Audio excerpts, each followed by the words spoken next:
Hi, I'm Guo Cheng Guang Primary 6 from YUMIN Primary School. This time, what do we have? Okay, so we're still at our Gaussian Law. Now for Gaussian Law, in the last lesson, we have just done a question about our hollow sphere. Now, that's the hollow sphere. But this time, what do we have? Let's take a look. We'll have to derive an expression for the potential distribution onto a solid metal sphere with charge Q. Okay, so we have these things. This time it changed. It became a solid metal sphere. But one thing, why does it have to be metal? Maybe let's take a look at what's so special about metal. Let's first take this as a piece of metal.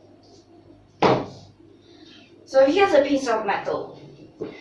But for sure, I know these atoms, the atoms of the metal, they all have lesser than 4 valence electrons.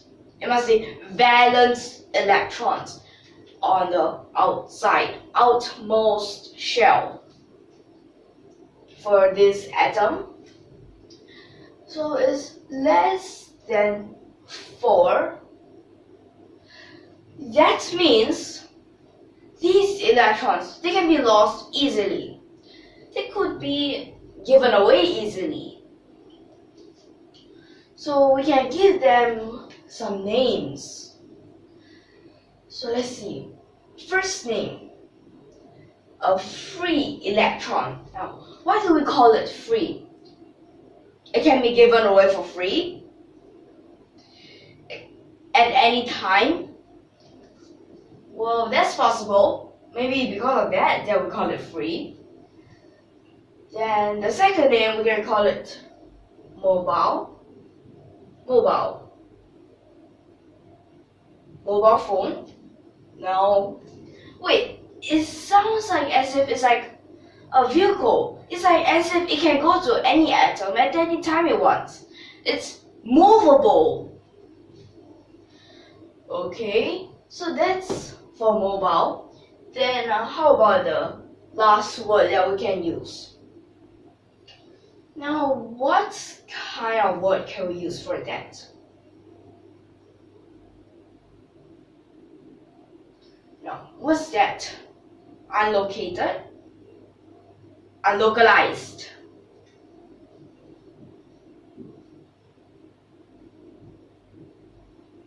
Now, unlocalized. It has the opposite meaning of localized. Now, localized is saying it, in this case, this electron, it only goes around one nucleus. But then unlocalized, it becomes this one electron goes around many nucleus. Now what if we take that electron as a person? And spinning around a nucleus, we take it as a home. Maybe this electron is homeless. A homeless electron. Okay, so these are the different names for it. Free, mobile, unlocalized. Then what if? Well, because they're metal, we have many atoms. So what if I say here, this atom, we have one electron taken away, but then we have another, and then taken away again. But what type of electron is that is being taken away? Only one type of electron, the valence electron. The electron on the outmost shell. But why can't be inside? Well, inside, the other outmost electrons blocked it. It's like, because they're spinning very fast, so it's like just blocking them from getting in. Okay, so let's see. Then it can be taken away, and then taken away again. It can go to many different atoms. Okay. So for this, about our electron on the outmost shell, the valence electron. So okay, I go to different of them. Okay. So what can we have next? Now we said about these different, but what if, because accordingly we can apply an external electrostatic field strength. But then a positive charge will go this way, flowing this way. But how about the negative charge? Negative charge, what will you do? It goes the opposite direction. But wait, it goes the opposite direction. Wait first, I don't want to draw this vector here. Okay, so when it goes that opposite direction, what is it saying? So it's saying this is that electrostatic field strength, but then this negative charge is creating its own electrostatic field strength, in fact in the opposite direction. So just like this, since we have a lot of electrons, we can call that an electron. Okay, we call it electron sea, electron ocean. But electrons are also those negative charges. Okay. So at this part, these negative charges, if we have enough of them, and we could create enough of this inverse of the applied electrostatic field strength, well, that means it will just balance. Now, what happens if we balance? And we balance, one name that we can call it.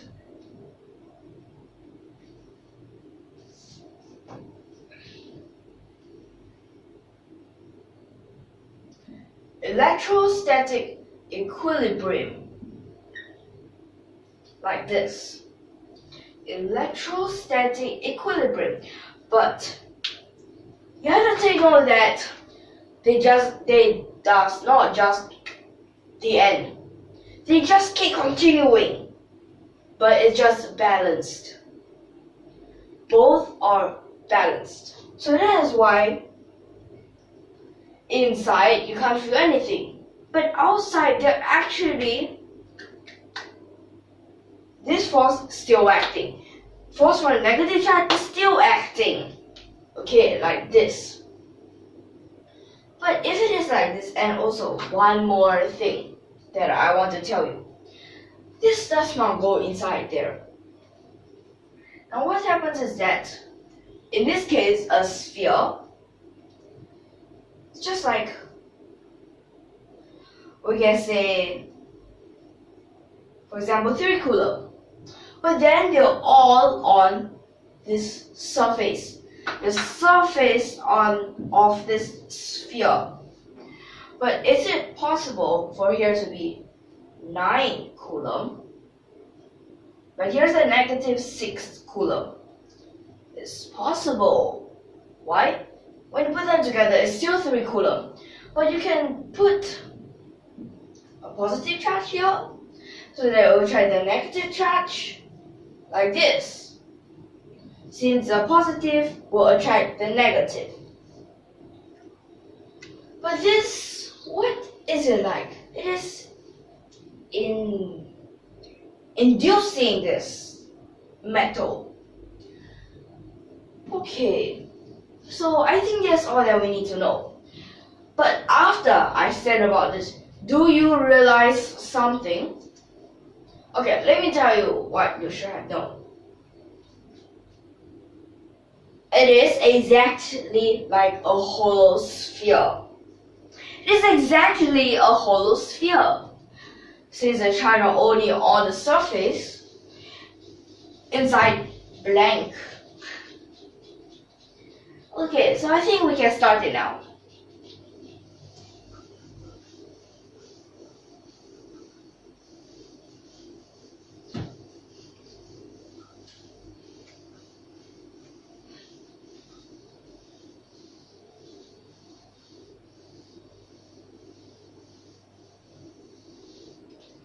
Okay, let's start.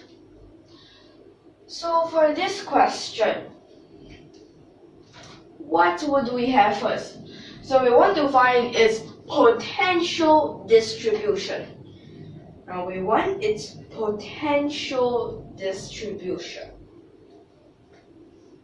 Maybe let's first start with this.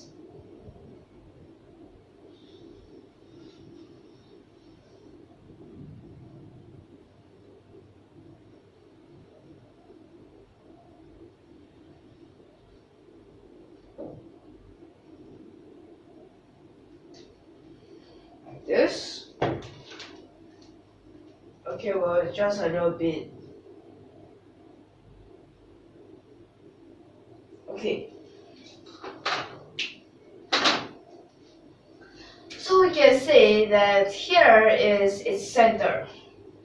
Then after that, how about that metal sphere? This black thing is just its Gaussian surface.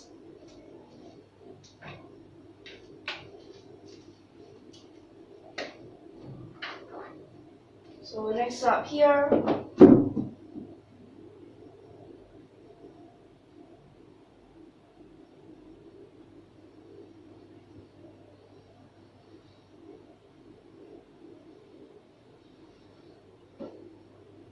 okay, this is that solid metal sphere. Let's work for our first case. But we will also have to know.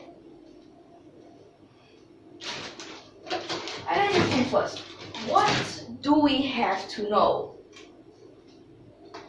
Okay, so I think you've guessed it. Firstly, from this point all the way here, we have a small r. And then from this point all the way here, we have a capital R. Like this. We have these. Yeah. Okay, so in this first case, what is it about? I think you know it. It is R bigger than R. Well, don't get confused. It is small r bigger than capital R. Okay.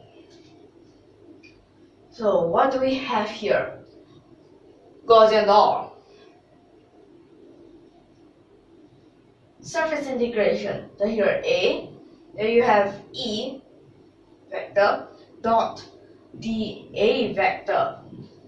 Then that would be equal to, now what is it? So we need its charge. Okay, great. It's Q over epsilon naught. So Q over epsilon naught. After that, this part we just use our dot product. E,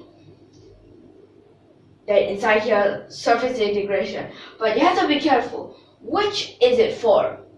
Is it for Gaussian surface? Or is it for our metal sphere surface? Be careful. This is the Gaussian Law surface. I mean the Gaussian surface area.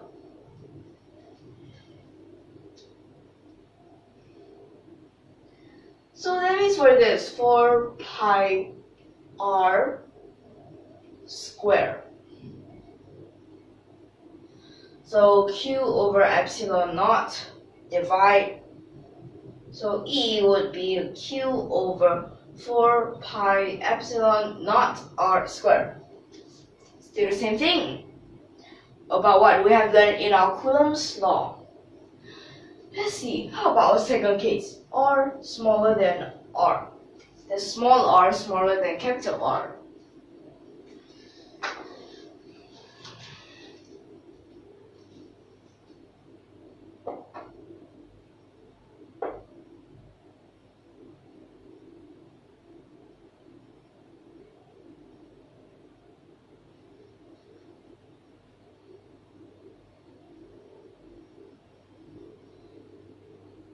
Like this. Okay. Then we also have it a small r. But this small r is different. How is it different? Because it is for inside this metal sphere. Okay. Surface integration here is A, then E vector dot dA, but it is inside. You have to think about our equilibrium, the electrostatic equilibrium. Now, electrostatic equilibrium, that means inside its net charge is 0. If it is 0, that means this side is 0. Then if this side is 0, that means E is also 0. Now we got two different answers. Great. But let's call this E1 and this one E2. The next we just integrate. But you have to be careful. Integrate for our potential, we also have two parts. So let's look at our first part. R bigger than capital R. If it is bigger, then okay, so this is a VR, so this is VR minus V infinity. Okay, so VR, this would be equal to, let's see, you integrate from R to infinity. Okay, you integrate from R to infinity, then what does that mean? R to infinity. Okay, so just that radius all the way to infinity distance. Then inside here for our E1 vector, E1 vector, then you have the dot dr vector. This is for our specific work done. Okay? So you have a E1 dr. E1 becomes this thing. Q over 4 pi epsilon naught is a constant, so take that out. Then inside here, integrate r to infinity. Then you have dr over r squared. Then just integrate, and what you get is q over 4 pi epsilon naught r. Like this for your first case. Then your second case, r smaller than capital R. So it's the same VR, and this VR, it is equal to, let's see, integrate from R to infinity. But then this part could just only put an E vector, then dot dr vector. But why? Why could I only put an E vector? Okay, let me tell you why. We have two parts. We need both of them, E1 and E2. We have both. Okay? So right now here, separate them. Firstly, R to capital R. What does that have? R to capital R. Okay, here. E2. Then after that, capital R to infinity, that's the drop for E1.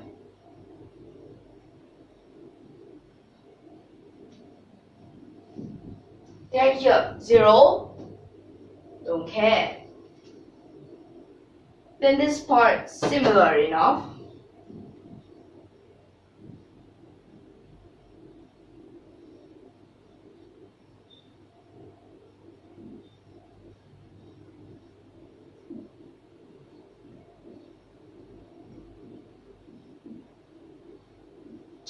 So we actually still get the same answer as what we got for our holosphere. So that means this is actually just it. But you also have to be careful. Last lesson we have our graphs. Let me just tell you about it. For the E and okay, one of them is R. Another is for the E. So all the way until R.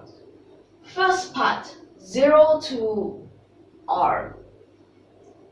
Here it's all 0. Like this. Then after that becomes here, square. Decrease very fast. Then after that, you have another one.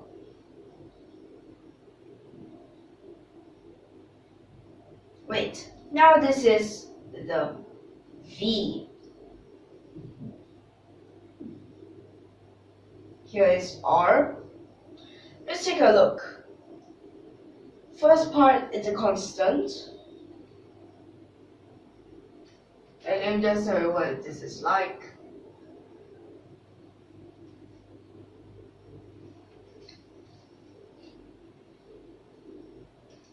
Like this. These two, this is at least continuous. This is totally not continuous. This is not differentiable. This is totally not differentiable. Okay, so I just said about this again. Continuous, not continuous. Not continuous, obviously not differentiable. But this continuous, still not differentiable. Because of this sharp point. Okay, so in this lesson, are you clear so far? Oh, I hope you are clear. So if you like our videos, don't forget to subscribe to our channel. We'll see you in the next lesson. And last but not least, thank you for your watching.